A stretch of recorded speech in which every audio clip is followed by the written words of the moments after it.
ئەمە باوەڕهێنانە، بەڵام ئەم باوەڕهێنانە مەرجی هەیە. کابرایەک لە وەهەبی کوڕی منەبەهی پرسی، وەهەبی کوڕی منەبەه تابعینە تەلەبەی ئەبوو هورەیرەی خوا لێ ڕازی، ویستی بیهێن ئیحراجی کەوتی باشە ئێوە ناڵێن لا ئیلاهە ئیلا الله کلیلی بەهەشتە؟ ئەمیش یەکسەر تێگەیشت، وەهەب تێگەیشت کە مەبەستی کابرا ئەوەیە دەیوا من و ئەوتومە لا ئیلاهە ئیلا الله وەچمە باش. یەکسەر فەرمووی ئای مەگەر هەموو کلیلێکیش ددانی نییە؟ ددانەکانیش مەرجەکانی باوەڕ کەوا بۆ کەسەی کە ئەڵێ لا ئیلاهە ئیلا الله مەرجە. چەند مەرجێکی تیا هاتوێتە دی عولەما طبعا هەیە، فەرمێ حەوتە هەیە، فەرمێ هەشتە هەیە، فەرمێ سیانزێ هەیە، فەرمێ زیاترە بەقەدەر مەرجەکانی ئیمان.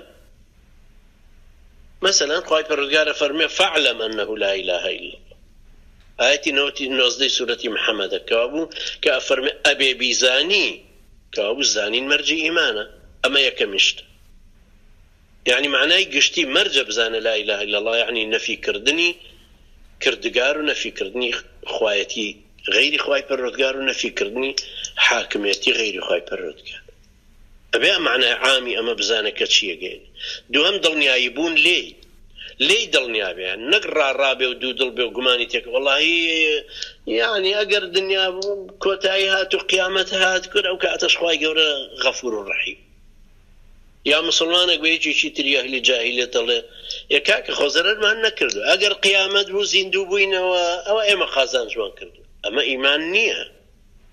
ئیمان لەسەر دوو دڵی دروست نابێ، ئەبێت تۆ یەقینت هەبێ کە خوای خالق ئێمەی خەلق کردووە و ئەشمان مرێنە زیندوشمان نەکاتەوە محاسەبەشمان نەکات.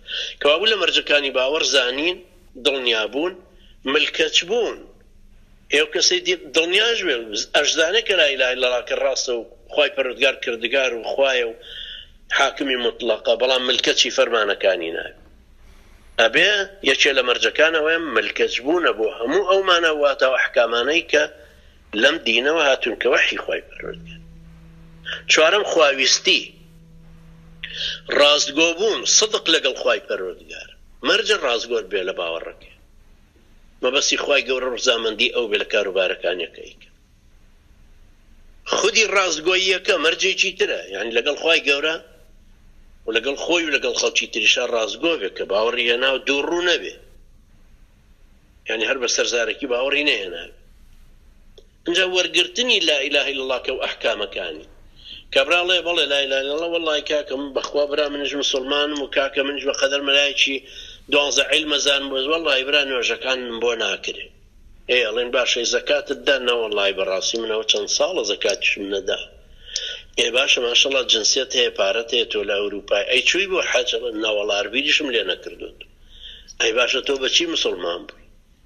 وتوتە لا ئیلاهە ئیلا الله چیت قبول کردووە لەم ئیمانە؟ بۆیە وەرگرتنی لا ئیلاهە ئیلا الله کە و قبولکردنی ئەحکامەکانی یەکێکە لە مەرجەکانی ئیمان. هەروەها هەموو ئەحکامەکان و هەرچی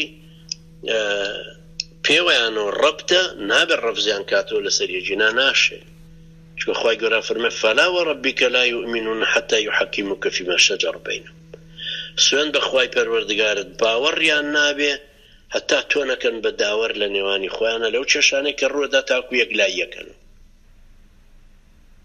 ئیمام ابن کەثیر ڕەحمەتی خوای لێبێ فەرمێ حەتا ئەگەر ظاهرەن تەسلیم بە حکومەکەشی بوو، بەڵام لە دڵیا گرێگۆڵێکی هەبوو، گلەی و گازاندەیەکی هەبوو، هەر بە مسلمان حساب ناکرێت. پاشان خۆشویستنی شایەتمانەکە، خۆشویستنی ئەهلی ئیمان و ئەهلی شایەتمانەکە. ئەو کەسانی خۆش بوێ کە مسلمانن، ئەو کەسانشی خۆش نەوێت کە کافرن و دژمناتی تەوحیدەکەیەکەن. ئەمانە پێیان ئەوترێ مەرجەکانی باوەڕ.